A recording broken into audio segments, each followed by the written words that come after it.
ദൈവത്തിൻ്റെ അതിപരിശുദ്ധ നാമം വാഴ്ത്തപ്പെടുമാറാകട്ടെ.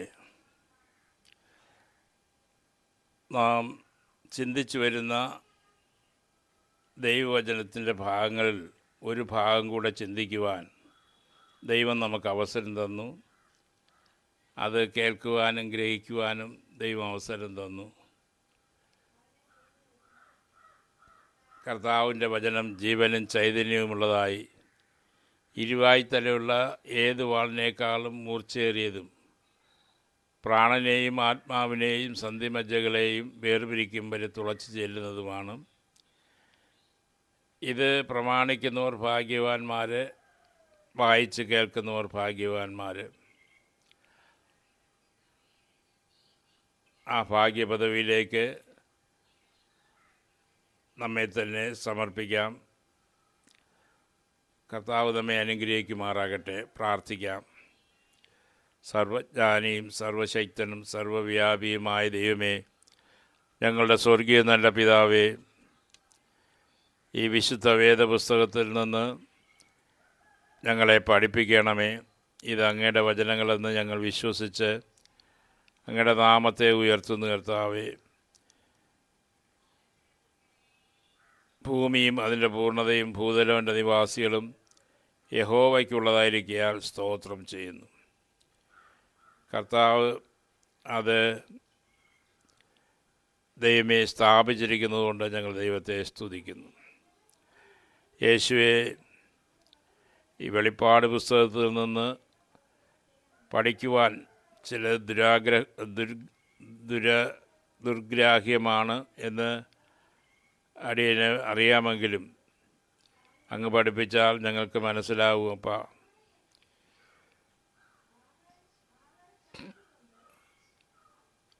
ഈ പുസ്തകത്തിൻ്റെ വ്യാഖ്യാനം എന്ന് പറയുന്നത് കർത്താവെ, യോഹന്നാൻ വളരെ കഷ്ടതയിൽ ആയിരുന്നു.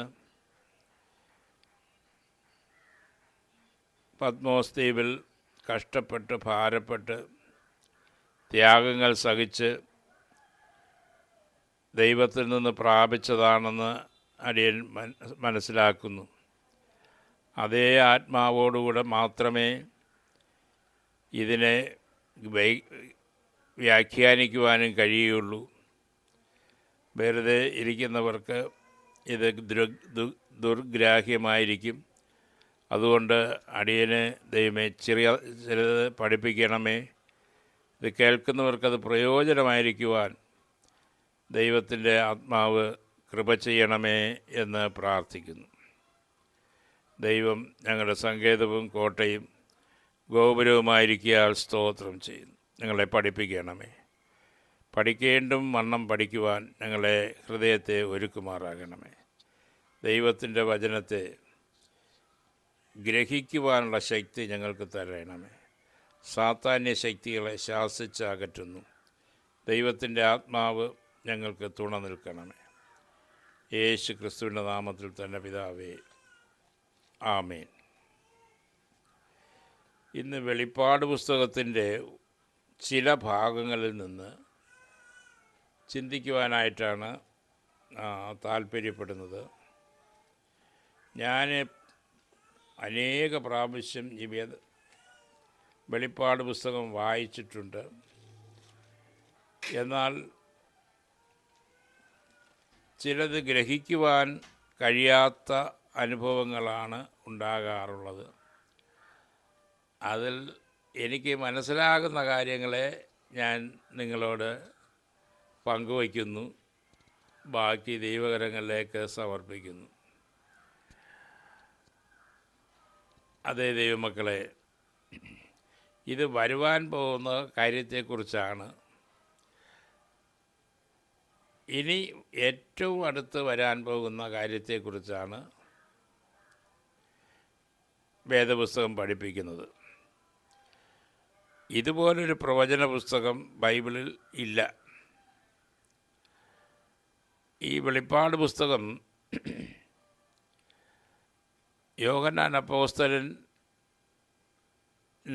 ദൈവം കൊടുത്ത ഒരു വെളിപ്പാടാണ്. അത് മറ്റാർക്കും അങ്ങനെ ഒരു വെളിപ്പാട് ലഭിച്ചിട്ടില്ല. അപ്പോൾ അത് വായിക്കുന്നവരും അതേ അനുഭവത്തിൽ ഉള്ളവർക്ക് തന്നെ ഗ്രഹിക്കാൻ കഴിയുള്ളൂ. അത്രയും ഭക്തിയോടും അത്രയും ത്യാഗത്തോടും അത്രയും വിശ്വസ്തയോടുമൊക്കെ ജീവിക്കുന്നവർക്ക് മാത്രം തന്നെ ഇത് ഗ്രഹിക്കാൻ കഴിയുമെന്ന് ഞാൻ മനസ്സിലാക്കുന്നു. ഈ വെളിപ്പാട് പുസ്തകത്തെ 3 ഭാഗങ്ങളായി തിരിച്ചിട്ടുണ്ടെന്ന് ഈ പുസ്തകത്തിൽ തന്നെ പറയുന്നു. വെളിപ്പാട് പുസ്തകം 1-ാം അധ്യായം 19-20 വാക്യങ്ങൾ, നീ കണ്ടതും ഇപ്പോൾ ഉള്ളതും ഇനി സംഭവിപ്പാനിരിക്കുന്നതും എന്നാണ്. ഇങ്ങനെയാണ് 3ആയി തിരിച്ചിരിക്കുന്നത്. നീ കണ്ടത്, ഇപ്പോൾ ഉള്ളത്, ഇനി സംഭവിക്കുവാനുള്ളത്. അപ്പോൾ ഈ 3നെയും 3ആയിട്ട് നമ്മൾ കാണുന്നു. യോഹന്നാൻ കണ്ടത് 1-ാം അധ്യായത്തിൽ പറയുന്നു. അവിടെ യേശു ക്രിസ്തുവിൻ്റെ വെളിപ്പാട് വേഗത്തിൽ സംഭവിപ്പാനുള്ളത് തൻ്റെ ദാസന്മാരെ കാണിക്കേണ്ടതിന് ദൈവം അത് അവന് കൊടുത്തു. അവനത് തൻ്റെ ദൂതന്മാർ മുഖാന്തരം അയച്ച് തൻ്റെ ദാസനായ യോഹന്നാനെ പ്രദർശിപ്പിച്ചു. അവൻ ദൈവത്തിൻ്റെ വചനവും യേശുക്രിസ്തുവിൻ്റെ സാക്ഷ്യവുമായി താൻ കണ്ടത് ഒക്കെയും സാക്ഷീകരിച്ചു. യേശുക്രിസ്തുവിൻ്റെ വെളിപ്പാട് ദൈവം യേശുക്രിസ്തുവിലൂടെ ദൂതന്മാർക്ക് കൊടുത്തതായ ഒരു സന്ദേശമാണ് ഈ വേദപുസ്തകത്തിൻ്റെ വെളിപ്പാട് പുസ്തകം.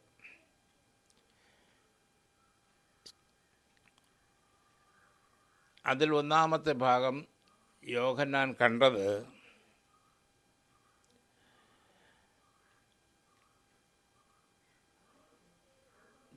ഒന്നാം അധ്യായം 10-11 വാക്യങ്ങൾ, 12-13 വാക്യങ്ങൾ, എന്നോട് സംസാരിച്ച നാദം എന്ത് എന്ന് കാൺമാൻ ഞാൻ തിരിഞ്ഞപ്പോൾ 7 പൊൻനിലവിളക്കുകളെയും നിലവിളക്കുകളുടെ നടുവിൽ നിലയങ്കി ധരിച്ച് മാറത്ത് പൊൻകച്ച കെട്ടിയവനും മനുഷ്യപുത്രനോട് സദൃശ്യനായവനെയും കണ്ടു. അവൻ്റെ തലയും തലമുടിയും വെളുത്ത പഞ്ഞിപോലെ ഹിമത്തോളം വെള്ളയും, കണ്ണ് അഗ്നിജ്വാലയ്ക്ക് ഒത്തതും, കാൽ ഉലയിൽ ചുട്ടുപഴുപ്പിച്ച വെള്ളോട്ടിന് സദൃശവും, ശബ്ദം പെരുവെള്ളത്തിൻ്റെ ഇരച്ചിൽ പോലെയും ആയിരുന്നു. അവൻ്റെ വലം കൈയിൽ 7 നക്ഷത്രം ഉണ്ട്. അവൻ്റെ വായിൽ നിന്ന് മൂർച്ചയേറിയ ഇരുവായ്ത്തരയുള്ള വാൾ പുറപ്പെടുന്നു. അവൻ്റെ മുഖം സൂര്യൻ ശക്തിയോടെ പ്രകാശിക്കുന്നത് പോലെ ആയിരുന്നു. അവനെ കണ്ടപ്പോൾ ഞാൻ മരിച്ചവനെപ്പോലെ അവൻ്റെ കാൽക്കൽ വീണു എന്ന് എഴുതിയിരിക്കുന്നു.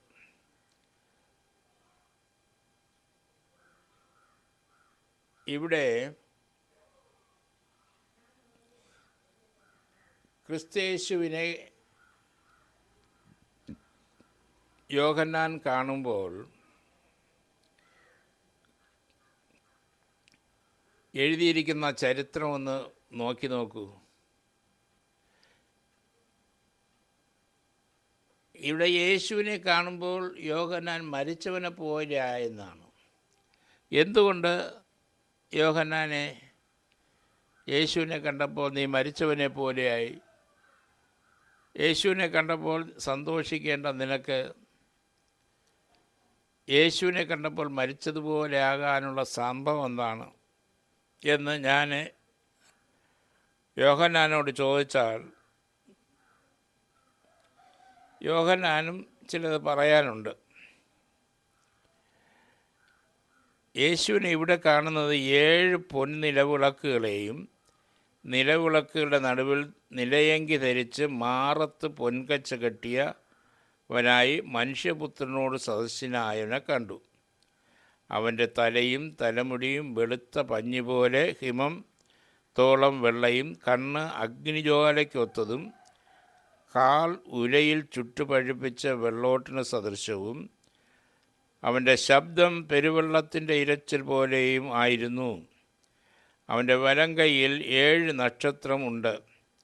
അവൻ്റെ വായിൽ നിന്ന് മൂർച്ചയേറിയ ഇരുവായ്ത്തലയുള്ള വാള് പുറപ്പെട്ടുന്നു. അവൻ്റെ മുഖം സൂര്യൻ ശക്തിയോടെ പ്രകാശിക്കുന്നത് പോലെ ആയിരുന്നു. അവനെ കണ്ടിട്ട് ഞാൻ മരിച്ചവനെ പോലെ അവൻ്റെ കാൽക്കൽ വീണു. ഞാൻ ഈ വചനം ചിന്തിക്കുമ്പോൾ എന്തുകൊണ്ട് യോഹന്നാനെ നീ മരിച്ചവനെ പോലെ ആയി എന്ന് ചോദിച്ചാൽ, യോഹന്നാൻ യേശുവിനെ അവസാനമായി കാണുന്നത് കാൽവറിയുടെ ചുവട്ടിൽ വച്ചാണ്. യേശുവിനെ ക്രൂശിക്കുവാൻ പോകുന്നു എന്ന് മനസ്സിലാക്കിയ ശിഷ്യന്മാരെല്ലാം ഓടി രക്ഷപ്പെട്ടു. ചില സ്ത്രീകൾ മാത്രമേ പിന്നെ അവിടെ അവശേഷിച്ചുള്ളൂ. അവർ നിർഭയരായി ക്രൂശിന് ചുറ്റും നിന്നു. അക്കൂട്ടത്തിൽ യോഹന്നാനും ദൂരെ നിന്ന് നോക്കി കണ്ടിട്ട് പതുക്കെ സ്ഥലം വിട്ടു. അന്ന് കാണുമ്പോൾ യേശുവിൻ്റെ രൂപം ഒരു രൂപമായിരുന്നില്ല. അവൻ കണ്ടാലാളല്ലെന്ന് തോന്നുമാറ് വിരൂപമാക്കിയോ നാഥ, കാണുന്നവരൊക്കെയും അധരം മലർത്തി തലയും കുലുക്കി പോകുന്നുവോ എന്ന് പാട്ടുകാരൻ പറയുന്നു. അന്ന് കണ്ടപ്പോൾ യോഹന്നാൻ കണ്ടപ്പോൾ ഇതാണ്, കണ്ടാൽ ആളല്ല എന്ന് തോന്നുമാറ്. അവൻ്റെ ചാട്ടവാറുകൊണ്ട് ശരീരം മുഴുവനും അടിച്ച് മുറിവേൽപ്പിച്ചു. ചമ്മട്ടി കൊണ്ട് അടിച്ചു. ഉഴവുചാൽ പോലെ യേശുവിൻ്റെ മുതുകും ദേഹവും കീറി. രക്തം വാർന്നൊലിക്കുന്ന ഒരവസ്ഥ. പ്രിയ ദൈവമക്കളെ, ആരുടെയും കണ്ണിൽ, മനുഷ്യൻ്റെ കണ്ണിൽ അലിവ് തോന്നത്തക്കവണ്ണമായിരുന്നു ആ വേഷം. അവിടെ കൂടിയിരുന്ന സഹോദരങ്ങൾ നിലവിളിച്ച് കരയുകയാണ്. ഇപ്പോൾ യോഹന്നാൻ കാണുന്നത് അങ്ങനെയല്ല. അവൻ 7 നക്ഷത്രം വലങ്കയിൽ പിടിച്ച് 7 നിലവിളക്കുകളുടെ നടുവിൽ ഉലാവുകയാണ്. അവൻ്റെ തലമുടി ഹിമം പോലെ വെളുത്തതായിരുന്നു. ഇനിയും ഞാനത് പറയുന്നില്ല. ഇത് രണ്ടിനും ഒരു സാദൃശ്യവുമില്ലാത്തതായി കണ്ടു. അന്ന് കണ്ട യേശുവിൻ്റെ മുഖം വാടിക്കുഴഞ്ഞിരുന്നു. ഇന്ന് കണ്ട യേശുവിൻ്റെ മുഖം സൂര്യൻ ശക്തിയോടെ പ്രകാശിക്കുന്നത് പോലെയായിരുന്നു. ഓരോന്നും വിശദീകരിച്ച് നോക്കിയാൽ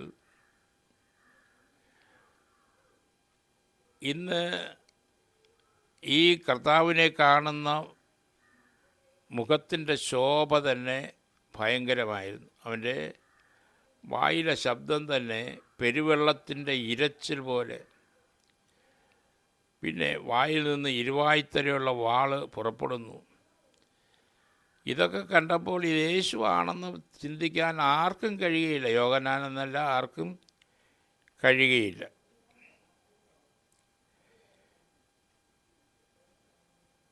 ഈ രൂപത്തിൻ്റെ മുൻപിൽ യോഹന്നാൻ ചെന്ന് നമസ്കരിച്ചു. നമസ്കരിച്ചപ്പോൾ, ഭയപ്പെടേണ്ട, ഞാൻ ആദ്യനും അന്ത്യനും ജീവനുള്ളവനും ആകുന്നു എന്ന് പറഞ്ഞു. അപ്പോൾ യേശുവിൻ്റെ രൂപം മനസ്സിലാക്കിയപ്പോൾ യോഹന്നാൻ എന്തൊരു സന്തോഷം ഉണ്ടായെന്ന് നോക്കൂ. തൻ്റെ കഷ്ടതയുടെ നടുവിലും യേശു ഇറങ്ങി വന്നു എന്നുള്ളതായ ആ സന്തോഷം യോഹന്നാനുണ്ടായി, നിശ്ചയമായും ഉണ്ടായി. അപ്പോൾ ഇതാണ് യോഹന്നാൻ കണ്ടത്. ഇനി ഇപ്പോൾ ഉള്ളത് 7 സഭകളെക്കുറിച്ചുള്ള അറിവാണ്. Ephesus, Smyrna, Pergamos, തുയഥരെ, Sardis, Philadelphia, ലവോദിക്ക,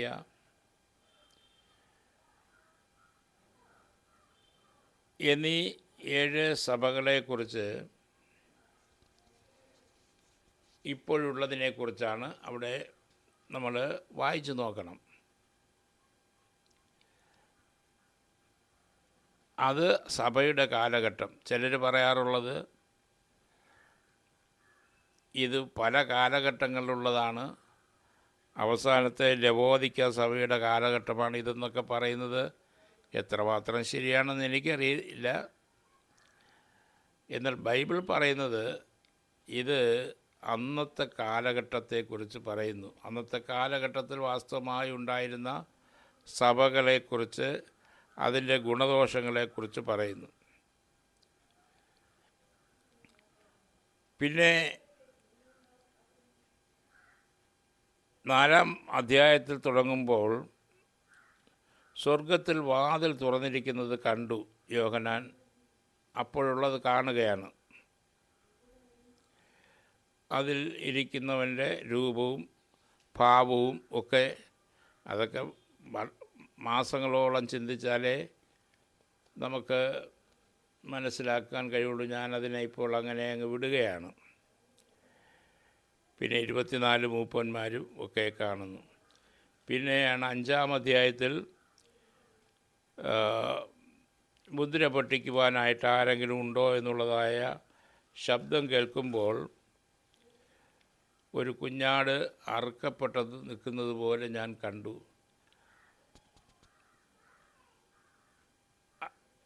ആ കുഞ്ഞാട് ഈ മുദ്ര പൊട്ടിക്കാൻ യോഗ്യനെന്നുള്ള ശബ്ദവും അവിടെ കേൾക്കുന്നു. അങ്ങനെ യേശുക്രിസ്തുവിനെ പ്രതിനിധാനം ചെയ്യുന്ന ആട്ടിൻകുട്ടി സ്വർഗരാജ്യത്തിലും അല്ലെങ്കിൽ ദൈവരാജ്യത്തിലും കാണപ്പെടുന്നതായിട്ട് വേദപുസ്തകം പഠിപ്പിക്കുന്നു. പിന്നെയാണ് വരാൻ പോകുന്ന കാര്യങ്ങളെക്കുറിച്ച്. മുദ്ര പൊട്ടിക്കുമ്പോൾ സംഭവങ്ങൾ ഓരോന്നോരോന്നായിട്ട് വരുന്നു. അതും ഞാൻ പറഞ്ഞതുപോലെ മണിക്കൂറുകൾ കൊണ്ടോ ദിവസങ്ങൾ കൊണ്ടോ മാസങ്ങൾ കൊണ്ടോ നമുക്ക് പഠിച്ചാൽ തീരാത്ത വണ്ണം അത് വളരെ വലുതായിരിക്കുന്നു. ഞാനിപ്പോൾ ചിന്തിക്കുന്നത് ഒരു മൂന്നാം ലോകമഹായുദ്ധം ഉണ്ടാകുമോ എന്നുള്ള ചോദ്യത്തിൻ്റെ ഒരു രത്നച്ചുരുക്കമാണ് പറഞ്ഞുകൊണ്ടിരിക്കുന്നത്. ഒരു മൂന്നാം ലോകമഹായുദ്ധം ഇവിടെ നടക്കാൻ സാധ്യത ഇല്ല. ഇവിടെ നടക്കുവാൻ പോകുന്നത് ഈ കാര്യം കഴിയുമ്പോൾ യേശു ക്രിസ്തുവിൻ്റെ 2ാമത്തെ വരവാകും. പിന്നെ ഇവിടുത്തെ 7 വർഷത്തെ മഹോദ്രവകാലമാണ് ഇവിടെ ഇനി നടക്കാൻ പോകുന്നത്. അപ്പോൾ നീ കണ്ടതും ഇപ്പോഴുള്ളതും മേലാൽ സംഭവിപ്പാനുള്ളതും നിനക്ക് കാണിച്ചു തരാം. ഈ മേലാൽ സംഭവിപ്പാനുള്ളത് കാണിച്ചു തരിക എന്ന് പറഞ്ഞത് പലതും വാച്യാർത്ഥത്തിലല്ല. ഒരു കലശവും ഒരു മുദ്രയും ഇവയൊക്കെ പറഞ്ഞാൽ നമുക്ക് വാച്യാർത്ഥത്തിൽ മനസ്സിലാകുന്നില്ല, എനിക്കുൾപ്പെടെ. ഇത് ആത്മീയ അർത്ഥമാണ് ഇതിന് കൊടുത്തിരിക്കുന്നതെന്ന് ഞാൻ മനസ്സിലാക്കുന്നു. അങ്ങനെ നമ്മൾ മഹോദ്രവത്തിൻ്റെ കാലത്ത് വരുമ്പോൾ ഇവിടെ ഏകനായ ഒരു ഭരണാധികാരി ഉണ്ടാകും.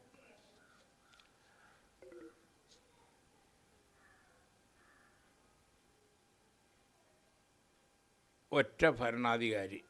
സാക്ഷികളെക്കുറിച്ചാണ് നമ്മൾ ചിന്തിച്ചത്. അവർക്ക് ഉള്ള അധികാരം അവർക്ക് തോന്നുമ്പോൾ തീ അയക്കുവാനും മഴ പെയ്യിക്കുവാനും ഉള്ളതായ അധികാരം അവർക്കുണ്ടായിരുന്നു. അതുപോലെ തന്നെ ശത്രുക്കളെ ഏത് സമയത്തും നശിപ്പിച്ച് കളയത്തക്ക കഴിവും അവർക്ക് ദൈവം കൊടുത്തിരുന്നു. അപ്പോൾ നാം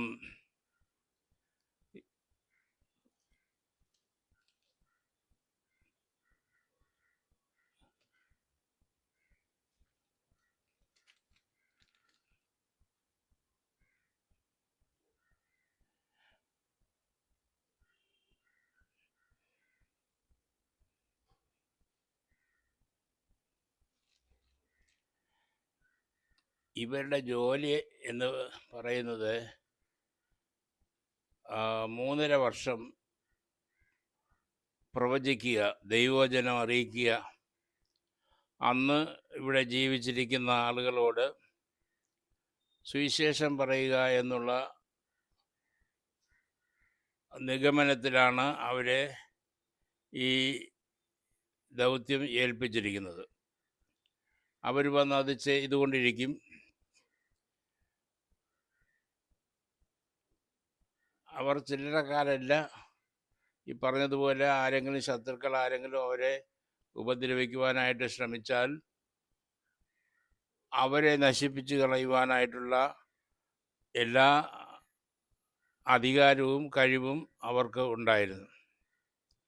അപ്പം ഈ 7 വർഷത്തിൻ്റെ പകുതി സമയമാകുമ്പോൾ ഇവർ വന്ന് അവരുടെ ദൗത്യം ആരംഭിക്കും.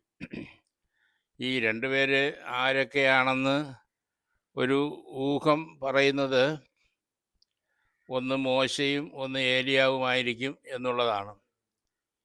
ഇവർ 2 പേരും ഉടലോടെ എടുക്കപ്പെട്ടവരാണ്. അപ്പോൾ ഈ 2 പേരുമായിരിക്കാം ഈ ദൗത്യത്തിന് വേണ്ടി അയക്കുന്നത് എന്നാണ് വിശ്വസിക്കപ്പെടുന്നത്. എന്ന് മാത്രമല്ല,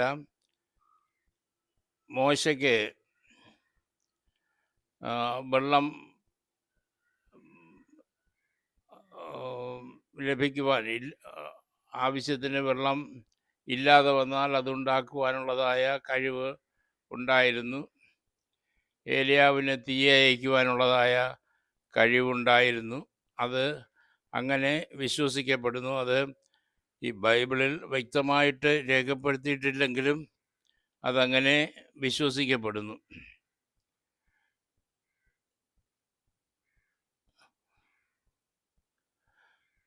അപ്പോൾ ഈ 3.5 വർഷത്തിൽ പിന്നെ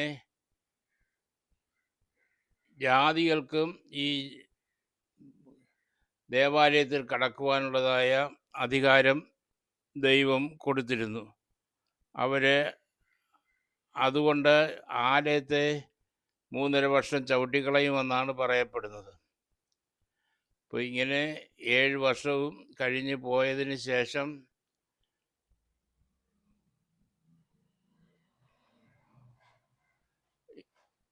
ഈ 2 പേരെയും നശിപ്പിക്കുവാനായിട്ട്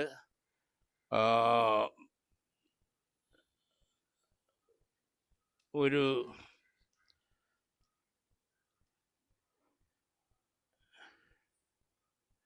ദൂതൻ ഇറങ്ങി വരികയും ഈ സാക്ഷികളെ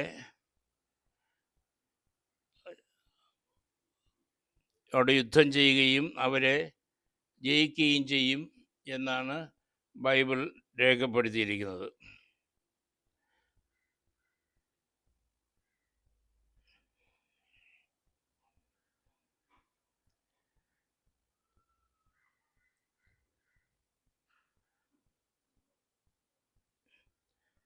ഇങ്ങനെയാണ് ബൈബിൾ എഴുതിയിരിക്കുന്നത്.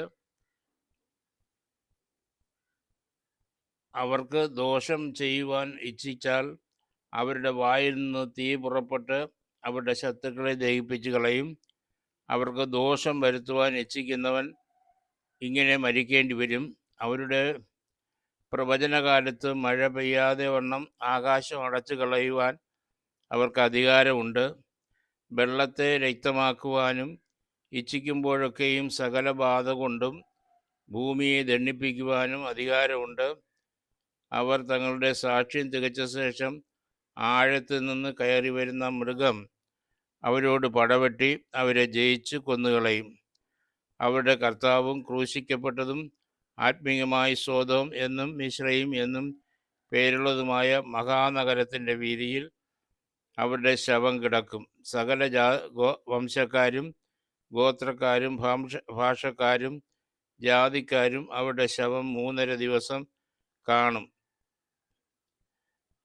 അവരുടെ ശവം കല്ലറവയിൽ വയ്ക്കുവാൻ സമ്മതിക്കുകയുമില്ല. അപ്പോൾ ഈ ജനങ്ങളെല്ലാം കാണുമെന്നുള്ളതായ ഒരു പ്രവചനമാണ് ഇവിടെ വിശേഷമായി കൊടുത്തിരിക്കുന്നത്. ഇത് എഴുതുന്ന സമയത്ത് അടുത്തുള്ള ആളുകളോട് മാത്രമേ പറയുവാനുള്ളതായ ശാസ്ത്രീയ വിദ്യകൾ അറിയാമായിരുന്നുള്ളൂ. എന്നാൽ ബൈബിൾ പഠിപ്പിക്കുന്നത് ഭൂലോകത്തിലെ സകല മനുഷ്യരും ഇവരുടെ ജഡം കാണും എന്നാണ്. എന്തൊരു അത്ഭുതം എന്ന് നോക്കുക. 1950 ശേഷമൊക്കെയും ടെലിവിഷൻ കണ്ടുപിടിച്ചതിന് ശേഷം ഈ വചനം വളരെ അത്ഭുതകരമായിട്ടാണ് നിറവേറുവാനിടയായിത്തീരുന്നത്. ഈ ആളുകളുടെ ശവശരീരം 3.5 ദിവസം മിസ്രയീമിൽ കിടക്കും. അത് സകല ഗോത്രക്കാരും വംശക്കാരും ഭാഷക്കാരും കാണുവാനായിട്ടിടയായിത്തീരും. ഇന്ന് നാം ആ വിദ്യയൊക്കെ സ്വായത്തമാക്കിയിരിക്കുന്നു. ഒരു സംഭവം എവിടെയെങ്കിലും നടന്നാൽ അതെല്ലാം അപ്പോൾ തന്നെ നിമിഷങ്ങൾക്കുള്ളിൽ ടെലിവിഷനിലൂടെയും മറ്റു മാധ്യമങ്ങളിലൂടെയൊക്കെ ഒരുപാട് മാധ്യമങ്ങളുണ്ട്. അതിലൂടെ എല്ലാം അതേ സമയത്ത് തന്നെ കാണുവാനായിട്ട് കഴിയും. ഈ ജഡം 3.5 ദിവസം ഭൂമിയിൽ കിടക്കും. 3.5 ദിവസം ഈ ശരീരം അഴുകിപ്പോവുകയോ നശിച്ചു പോവുകയോ ചെയ്യാത്ത ഒരവസ്ഥയിലേക്ക് ആണ് അതായിരിക്കുന്നത്. അപ്പം ഇതിനെ കുഴിച്ചിടാനായിട്ട് ആരും സമ്മതിക്കുകയുമില്ല. കാരണം ഇവർക്ക് ഇഷ്ടമുള്ള സമയത്തൊക്കെ അവരെ ഉപദ്രവിക്കുന്നവരെ ഉപദ്രവിക്കത്തക്കവണ്ണം ഉള്ള കഴിവുണ്ടായിരുന്നുകൊണ്ട് ഇവരെല്ലാവരും അന്യോന്യം സമ്മാനങ്ങൾ കൊടുത്തേക്കും. ഈ രണ്ടുപേരെയും കൊന്നുകളഞ്ഞതുകൊണ്ട് ഭൂലോകർക്ക് എല്ലാവർക്കും വലിയ സന്തോഷമായിരിക്കും. അവരന്യോന്യം സന്തോഷിക്കുകയും ആനന്ദിക്കുകയും നൃത്തം ചെയ്യുകയും ചെയ്യുന്ന ഒരവസ്ഥയിലേക്ക് നീങ്ങും. ആ സമയത്ത് ഈ ആളുകൾ കണ്ടു നിൽക്കത്തക്ക തന്നെ ഈ മരിച്ചു എന്ന് പറയപ്പെടുന്ന രണ്ടുപേരും കാലുകൾ ഊന്നി അവരെഴുന്നേറ്റ് സ്വർഗത്തേക്ക് പോകുന്ന കാഴ്ച സകല ആളുകളും കാണുവാനിടയായിത്തീരുമെന്ന് ബൈബിൾ പറയുന്നു. ബൈബിളിൻ്റെ വിശ്വാസ്യതയെ ചോദ്യം ചെയ്യുന്ന ഏതൊരു മനുഷ്യൻ്റെയും ബുദ്ധിയെ തുറക്കുന്നതാണ് ഈ സംഭവം. ഇത് ഇന്നേക്ക് 2000 വർഷങ്ങൾക്ക് മുമ്പ് എഴുതപ്പെട്ടതായ വേദപുസ്തകമാണെന്ന് എല്ലാവർക്കും അറിയാം.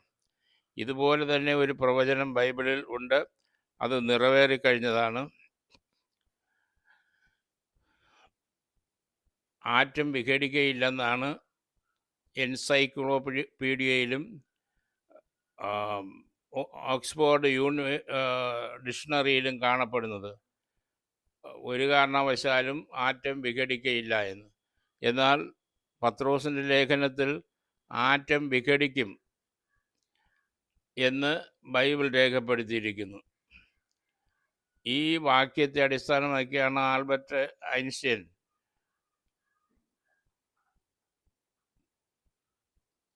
മറ്റ് ശാസ്ത്രജ്ഞന്മാരും ചേർന്ന് ആറ്റത്തിനെ കുറിച്ച് പഠിക്കുകയും അത്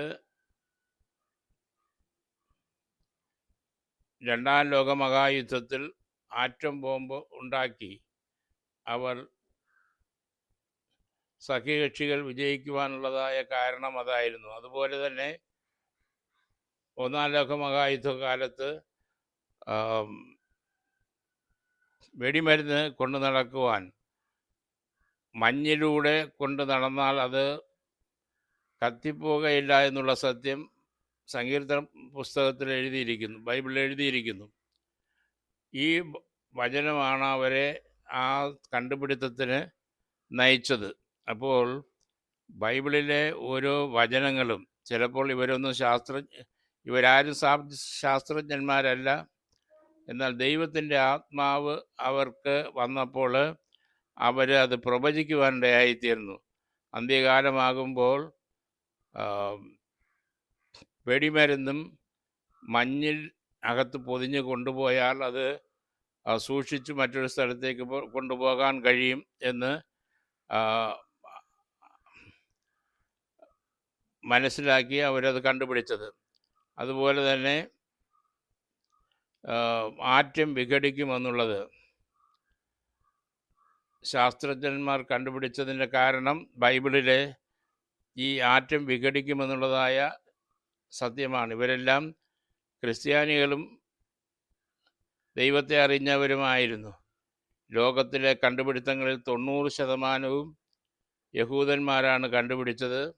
അവരെല്ലാവരും ദൈവത്തിൽ വിശ്വാസമുള്ളവരായിരുന്നു, ദൈവത്തിൽ ആശ്രയിക്കുന്നവരായിരുന്നു. അവർ ദൈവമുണ്ടെന്ന് വിശ്വസിക്കുന്നവർ മാത്രമല്ല, ദൈവത്തെ ആരാധിക്കുന്നവരും ക്രിസ്തയേശുവിനെയും ദൈവത്തെയും ആരാധിക്കുന്നവരുമായിരുന്നു എന്നുള്ളത് ഒരു സത്യമാണ്. അതുപോലെ തന്നെ ഇവിടെ വെളിപ്പാട് പുസ്തകത്തിൽ കാണുന്നതായ ഈ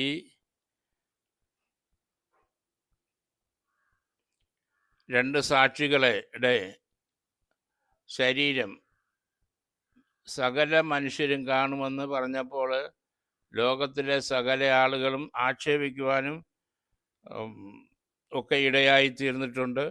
ഇത് ബൈബിൾ വെറും കള്ളമാണെന്ന് തെളിയിക്കവരെ ചെയ്തു കഴിഞ്ഞ നൂറ്റാണ്ടുകളിൽ.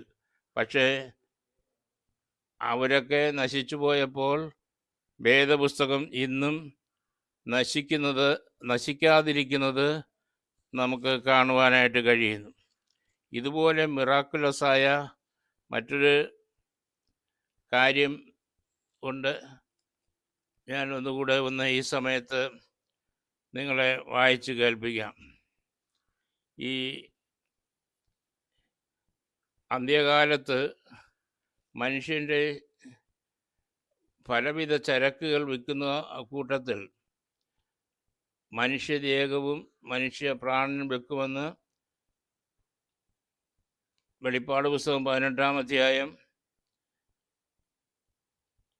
11-ാം വാക്യത്തിൽ, ഭൂമിയിലെ വ്യാപാരികൾ പൊന്ന്, വെള്ളി, രത്നം, മുത്ത്, നേരിയ തുണി, ധൂമ്രവസ്ത്രം, പട്ട്, കടുംചുവപ്പ്, ചന്ദനത്തരങ്ങൾ, ആനക്കൊമ്പ് കൊണ്ടുള്ള സകലവിധ സാമാനങ്ങൾ, വിലയേറിയ മരവും പിച്ചളയും ഇരുമ്പും മർമ്മരക്കല്ലും കൊണ്ടുള്ള ഓരോ സാമാനം, ലവംഗം, ഏലം, ധൂമ്രവസ്ത്രം, മൂറ്, കുന്തിരിക്കം, വീഞ്ഞ്, എണ്ണ, നേരിയ മാവ്, ഗോതമ്പ്, കന്നുകാലി, ആട്, കുതിര, രഥം, മാനുഷ്യദേഹം, മനുഷ്യപ്രാണൻ എന്നീ ചരക്ക് ഇനി ആരും വാങ്ങിയാൽ അവളെ ചൊല്ലി കരഞ്ഞു ദുഃഖിക്കുന്നു എന്നാണ് വചനം. ഇത് എൻ്റെ ചെറുപ്രായത്തിൽ ഒരു നിരീശ്വരൻ, നാസ്തികൻ വന്ന് ചോദിച്ചതാണ്, നിങ്ങളുടെ ബൈബിള് തെറ്റല്ലേ? മനുഷ്യപ്രാണനും മനുഷ്യദേഹവും വിൽക്കപ്പെടുമെന്ന് പറയുന്നത് തന്നെ ശുദ്ധ അബദ്ധമാണ്. അന്ന് ഈ രക്തത്തിൻ്റെ മറ്റൊരാളിലെ കുത്തിവെക്കുന്ന എടുക്കുന്നതായ രീതി വശമില്ലായിരുന്നു, അല്ലെങ്കിൽ പ്രചാരത്തിലുണ്ടായിരുന്നില്ല. ഇന്ന് മനുഷ്യപ്രാണൻ എന്ന് പറയുന്നത് രക്തത്തിലാണ് ഇരിക്കുന്നതെന്ന് ബൈബിൾ പഠിപ്പിക്കുന്നു. രക്തം വാർന്നു പോയാൽ മനുഷ്യൻ മരിച്ചു പോകും. അപ്പോൾ മനുഷ്യൻ്റെ പ്രാണൻ രക്തത്തിലാണ് ഇരിക്കുന്നത്. അപ്പോൾ മനുഷ്യ രക്തം ഇപ്പോൾ ഒരു നല്ല വിൽപ്പനച്ചരക്കായിട്ട് തീർന്നിരിക്കുന്നു. നിങ്ങൾക്കറിയാം, നമുക്കെല്ലാവർക്കും അറിയാം, ഇന്ന് രക്തം ഒരാൾക്കിൽ നിന്ന് മറ്റൊരാളിലേക്ക് മാറ്റി കൊടുക്കുന്നതിന് വേണ്ടിയുള്ള വിദ്യ സാധാരണമാണ്. മരിക്കാൻ കിടക്കുന്ന ഒരാൾക്ക് രക്തം കുറവ് വന്നാൽ മറ്റൊരാളിൽ നിന്ന് വിലയ്ക്ക് വാങ്ങിയോ സാധാരണ ഫ്രീ ആയിട്ട് കൊടുത്തോ അതിനെ പൂരിപ്പിക്കുന്നത്, അതായത് രക്തക്കുറവിനെ മാറ്റി രക്തം കൊടുത്ത് ജീവൻ വീണ്ടും പ്രാപിക്കുന്നത് സർവ്വസാധാരണമാണ്. അപ്പോൾ നോക്കുക, മാനുഷ്യ പ്രാണൻ വിൽക്കപ്പെടും എന്നുള്ള തിരുവെഴുത്ത് എത്രയോ സത്യമായിട്ട് ഇരിക്കുന്നു. അത് ഈ വെളിപ്പാട് പുസ്തകത്തിൽ രേഖപ്പെടുത്തിയിരിക്കുന്നത് നമുക്ക് കാണാനായിട്ട് കഴിയുന്നു. എൻ്റെ പ്രിയ സഹോദരങ്ങളെ, യേശുക്രിസ്തുവിൻ്റെ രണ്ടാമത്തെ വരവും അത് സത്യമായിട്ടും നിലനിൽക്കുന്നു. ക്രിസ്തു രണ്ടാമതും വരിക തന്നെ ചെയ്യും. മരിച്ചവർ അക്ഷയരായി ഉയർക്കുക തന്നെ ചെയ്യും. ജീവനോടെ ശേഷിക്കുന്ന നാം കർത്താവിനെ എതിരേൽപ്പാൻ മേഘങ്ങളിൽ എടുക്കപ്പെടും. അതും സത്യമായി തന്നെ ഇരിക്കുന്നു. നമ്മൾ രൂപാന്തരപ്പെടുന്ന, അല്ലെങ്കിൽ യേശുക്രിസ്തുവിൻ്റെ വരവെങ്കിൽ ആയിരിക്കുന്ന വിശുദ്ധന്മാർ രൂപാന്തരപ്പെടുകയും അവരെ കർത്താവിൻ്റെ സന്നിധിയിൽ ചേർക്കപ്പെടുകയും ചെയ്യുമെന്നുള്ള സത്യം വേദപുസ്തകം നമ്മെ പഠിപ്പിക്കുന്നു. അപ്പോൾ മാനുഷിക പ്രാണനും മാനുഷിക ദേഹവും വിൽക്കപ്പെടുമെന്നാണ്. ഇപ്പോൾ മനുഷ്യദേഹം, ഒരാൾക്ക് കാല് വേണമെങ്കിൽ മറ്റൊരുത്തൻ്റെ കാല് മുറിച്ച് വയ്ക്കാം, കരൾ വേണമെങ്കിൽ കരൾ മുറിച്ച് വയ്ക്കാം, ഹൃദയം വേണമെങ്കിൽ മാറ്റി വയ്ക്കത്തക്കവണ്ണം വരെ നാം പുരോഗമിച്ചിരിക്കുന്നു. ഇതെല്ലാം ബൈബിളിലെ നിവർത്തിയാണ്. ബൈബിൾ പറഞ്ഞിരുന്നാൽ അതങ്ങനെ സംഭവിക്കും. അതുപോലെ തന്നെ ഒരാളുടെ ബീജം മറ്റൊരു സ്ത്രീയുടെ ഗർഭപാത്രത്തിലേക്ക് നിക്ഷേപിച്ചാൽ കൃത്രിമമായി കുഞ്ഞുങ്ങളെ ജനിപ്പിച്ചെടുക്കത്തക്ക സാങ്കേതിക വിദ്യയെല്ലാം മനുഷ്യൻ കണ്ടുപിടിച്ചു കഴിഞ്ഞിരിക്കുന്നു. മാനുഷിക പ്രാണനും മനുഷ്യദേഹവും വിൽപ്പനച്ചരക്കായി വരുമെന്നാണ് പ്രവചന ഭാഗം. അപ്പോൾ ഇതൊക്കെ നമ്മൾ കാണുമ്പോൾ യേശുവിൻ്റെ വരവിന് വേണ്ടി ഒരുങ്ങിയിരിക്കണമെന്നാണ് ഞാൻ മനസ്സിലാക്കി നിങ്ങളോട് പറയുന്നത്. ഇത് ഞങ്ങളെ കേൾക്കുന്ന നിങ്ങൾക്ക് ധാരാളം പ്രയോജനപ്പെടും എന്ന് ചിന്തിക്കുന്നു. ഇതിൻ്റെ പൂർണ്ണരൂപം, വെളിപ്പാട് പുസ്തകത്തിൻ്റെ പൂർണ്ണരൂപം എനിക്കും അറിഞ്ഞുകൂടാ. എന്നാൽ അറിയാവുന്നുള്ളതിനെക്കുറിച്ച് നിങ്ങളോട് പറഞ്ഞു എന്നേ ഉള്ളൂ. ഇന്ന് കുഞ്ഞുങ്ങളെ ടെസ്റ്റ് ട്യൂബിൽ വളർത്തുവാൻ മനുഷ്യൻ പഠിച്ചിരിക്കുന്നു. ഞാനതിനെ കൂടുതൽ വിവരിക്കുന്നില്ല. അപ്പോൾ നമുക്ക് ഇഷ്ടം പോലെ ആ കുഞ്ഞിനെ ടെസ്റ്റ് ട്യൂബിൽ സ്ത്രീയുടെ അണ്ടവും പുരുഷന്മാരുടെ ബീജവും തമ്മിൽ സങ്കലനം ചെയ്താൽ അതിന് ടെസ്റ്റ് ട്യൂബിൽ വളർത്തുകയും ആ ടെസ്റ്റ് ട്യൂബിൽ ഈ കുഞ്ഞിൻ്റെ വളർച്ച ക്രമമായിട്ട് മനസ്സിലാക്കുവാൻ കഴിയും. ആ കുഞ്ഞിനെ നമുക്ക് വളർത്തിയെടുക്കുവാനും കഴിയും.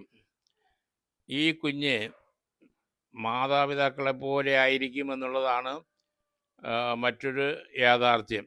അപ്പോൾ ഇന്ന് നമ്മൾ അഗ്രികൾച്ചർ വിഭാഗത്തിൽപ്പെടുന്ന രീതിയിൽ വാഴത്തൈകൾ, മരത്തിൻ്റെ തൈകൾ, തെങ്ങ് ഒക്കെ ഈ നിലയിൽ ടിഷ്യൂ കൾച്ചർ എന്നാണ് അതിനെ പറയുന്നത്. ഒരു ഓലയിൽ നിന്ന് അതേപോലെ കായ്ക്കുന്ന തെങ്ങിനെ ഉൽപ്പാദിപ്പിക്കാൻ കഴിയുന്നു. അതുപോലെ ഇരിക്കും. അതിലെത്ര തേങ്ങ കായ്ക്കുമോ അതിൽ നിന്ന് എടുക്കുന്ന, അതായത് ടിഷ്യൂ കൾച്ചറിൽ നിന്ന് എടുക്കുന്ന ഓലയ്ക്കും ഓലയിൽ നിന്നെടുക്കുന്ന വിത്തിനും അതേ ഗുണങ്ങളുണ്ടായിരിക്കും. അതുപോലെ വാഴയിൽ നിന്നെടുക്കുന്ന ടിഷ്യൂ അത് വളർത്തി കഴിഞ്ഞാൽ ആ വാഴക്കുല എത്ര നന്നായിട്ടിരിക്കുമോ അത്രയും നന്നായിട്ട് ഇതും ആയിരിക്കും എന്ന് ഇത് നമ്മൾ ദിവസവും ഇപ്പോൾ നമുക്ക് അങ്ങനെയുള്ള തൈകളെ ധാരാളമായി വാങ്ങാൻ കിട്ടും. പക്ഷേ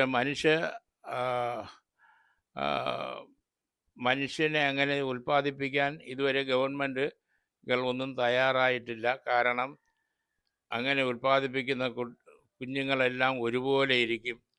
ഒരുത്തൻ തെറ്റ് ചെയ്താൽ ആരെയാണ് പിടിക്കേണ്ടത്? ഒരു ഒരുത്തൻ ഇങ്ങനെയുള്ള കുഞ്ഞുങ്ങളെ ടിഷ്യൂ കൾച്ചർ, മനുഷ്യൻ്റെ ശരീരത്തിൽ നിന്ന് ഒരു ടിഷ്യൂവിൽ നിന്ന് ഒരു കുഞ്ഞിനെ എടുത്താൽ തന്തയെപ്പോലെ ഇരിക്കും മകനും. അങ്ങനെ വളർത്തിയാൽ, അങ്ങനെ ഒരു 1000 പേരുണ്ടെങ്കിൽ 1000 പേരും ഒരുപോലെ ഇരിക്കും. ഒരു യാതൊരു വ്യത്യാസവും ഉണ്ടാകുകയില്ല. പ്രിയ ദൈവമക്കളെ, ഞാൻ എന്നെ കേൾക്കുന്ന നിങ്ങളോട് പറയുന്നത്, ഒരു മൂന്നാം ലോക യുദ്ധം ഉണ്ടാകുവാനുള്ള സാധ്യതയില്ല. യേശു ക്രിസ്തുവിൻ്റെ രണ്ടാമത്തെ വരവാണ് ഏറ്റവും പ്രധാനമായിരിക്കുന്നത്. അത് കഴിഞ്ഞതിന് ശേഷം 7 കൊല്ലത്തെ ഏക സ്വേച്ഛാധിപതി ഈ രാജ്യം ഭരിക്കും. അപ്പോൾ 2 സാക്ഷികൾ സ്വർഗത്തിൽ നിന്ന് വരും. അവരുടെ പ്രസംഗവും ഈ ലോകക്കാർ കേൾക്കുകയില്ല, അവരെ കൊന്നുകളയും. എന്നാലും അവർ ഉയർത്തെഴുന്നേൽക്കും.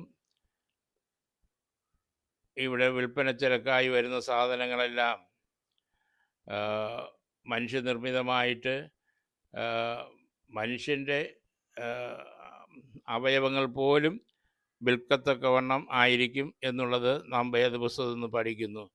അത് കഴിഞ്ഞിട്ട് 1000 വർഷം കർത്താവ് ഭൂമിയെ ഭരിക്കും. അത് കഴിഞ്ഞിട്ടാണ് ന്യായവിധി. ഇത് നിങ്ങൾ മനസ്സിലാക്കിയാൽ, വിശ്വസിച്ചാൽ അതങ്ങനെ തന്നെ സംഭവിക്കും. അങ്ങനെ ആയിരിക്കട്ടെ എന്ന് ഞാൻ പറയുകയും ചെയ്യുന്നു. അങ്ങനെ ആയിരിക്കുമെന്ന് ഞാൻ വിശ്വസിക്കുന്നു. ദൈവം നമ്മളെ സമൃദ്ധിയായി അനുഗ്രഹിക്കട്ടെ. നിങ്ങൾക്ക് ഓരോരുത്തർക്കും ഈ സുവിശേഷം ഞാൻ കേട്ടില്ല എന്ന് നിങ്ങളാരും പറയുകയില്ല.